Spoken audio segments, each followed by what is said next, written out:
tourisme, il a l'opportunité de créer des emplois, mais c'est en même temps la difficulté de trouver des maisons, des magasins pour travailler parce que les prix, ils ont augmenté beaucoup et c'est impossible maintenant d'habiter à Lisbonne. C'est la nouvelle destination à la mode. Chaque année, ces ruelles étroites attirent 6 millions de visiteurs. Nous sommes à Lisbonne, au Portugal, une ville qui, à l'instar de Barcelone, Venise ou Dubrovnik, a de plus en plus de mal à absorber ce tourisme de masse. Hermínio Sousa, bonjour. Vous habitez ce quartier du Château depuis 50 ans, un quartier très typique de Lisbonne. Vous l'avez vu beaucoup changer, ce quartier ? Oui, avant au château, il y avait beaucoup de commerces, des épiceries. Et aujourd'hui, il n'y a plus rien. Plus que des boutiques à touristes. Il n'y a plus aucun commerce traditionnel portugais. Tout est tourné vers le tourisme. Pendant 50 ans, Hermínio a tenu une épicerie à 2 rues de là. Mais en octobre dernier, il a été expulsé par son propriétaire. Depuis, l'immeuble est en travaux et l'ancien épicier a peu d'illusions quant à sa future destination. Ce seront des logements saisonniers ou une auberge. Et au rez-de-chaussée, forcément des commerces destinés aux touristes. Peu à peu, le quartier se vide de ses habitants au profit de logements saisonniers de type Airbnb. Cet immeuble est très beau, très grand. Mais ici, il n'y a plus que 4 résidents portugais. 1, 2, et ceux-là, tout le reste sont des touristes. Avec ses 2 millions d'entrées par an, le château Saint-Georges est le monument le plus visité du Portugal. Et ses résidents à plumes n'y sont peut-être pas étrangers.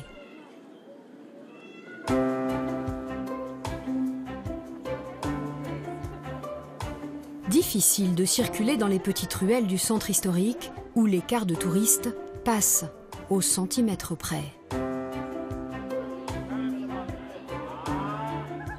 Toute l'année, les terrasses d'Alfama offrent aux touristes une vue imprenable sur les paquebots de croisière qui font halte à Lisbonne. Mais face à ce tourisme de masse, certains guides, comme Luis Maio, proposent une autre découverte de la ville. Il y a des petits bijoux un peu cachés ? Oui, c'est très touristique, mais il y a encore des places où c'est un peu à l'ancienne, disons. Comme là ? Comme là, oui, où on y va, oui. Dans cette cour, on a un des immeubles les plus anciens de la ville de Lisbonne. On pense qu'il date du XVIe siècle, où l'escalier, la colonne sont d'origine. On a la chance de pouvoir encore entrer, mais pour la grande majorité, aujourd'hui, c'est plus possible. Parce que les personnes qui habitent dans ces places en ont marre, bien sûr. Dans la ville basse de Lisbonne, les boutiques de souvenirs se suivent et se ressemblent. Passage obligé des touristes, tout comme la photo souvenir sur les bords du Tage. Il y a vraiment énormément de touristes, effectivement, mais quand on y vient, on le sait. Donc on s'en accommode. On aimerait être seul. Pour ça, on pourrait visiter plus facilement. Ce soir-là, à l'abri des touristes, nous retrouvons Hermínio Sousa dans le quartier du Château. 2, 3.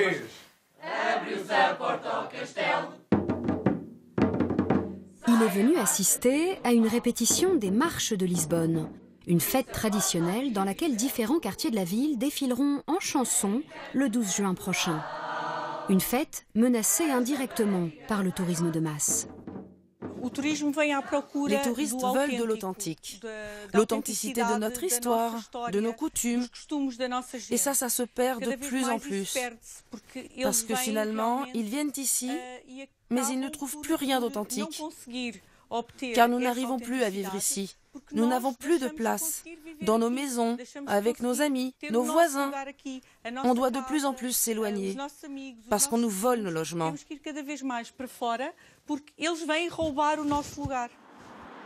Depuis 2 mois, une nouvelle législation protège les locataires contre les expulsions.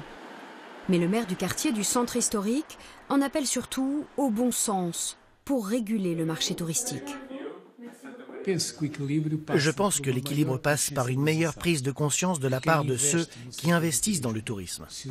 Si les entrepreneurs n'ont pas d'éthique dans ce secteur, si c'est une politique de terre brûlée, d'exploitation intensive, rapidement les touristes qui viennent ici vont se tourner vers d'autres pays parce que nous aurons perdu notre charme. Il ne faut pas tuer la poule aux œufs d'or. Bien sûr que non. Notre poule aux œufs d'or, c'est notre authenticité.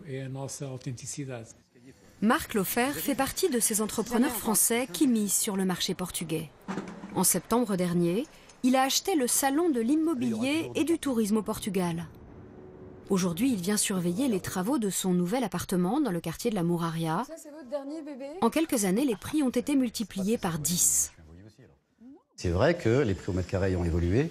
Forcément, il y a sûrement des familles qui sont obligées d'aller se reloger un peu à l'extérieur du centre historique, ce qui est exactement le cas dans toutes les grandes métropoles européennes. À Paris, c'est pareil, à Londres, c'est pire. Donc oui, c'est vrai que ça peut créer une problématique, mais d'un autre côté, les gens qui étaient propriétaires de leur logement ne pensaient pas qu'ils arriveraient à le vendre aussi cher.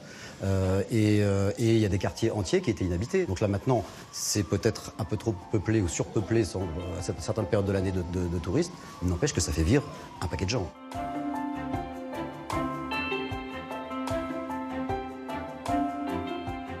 Nous quittons Lisbonne, qui, à l'image de nombreuses villes en Europe, a pris récemment des mesures pour limiter l'afflux massif de touristes. Ainsi, depuis début mars, aucune nouvelle location saisonnière n'est autorisée dans le centre-ville historique.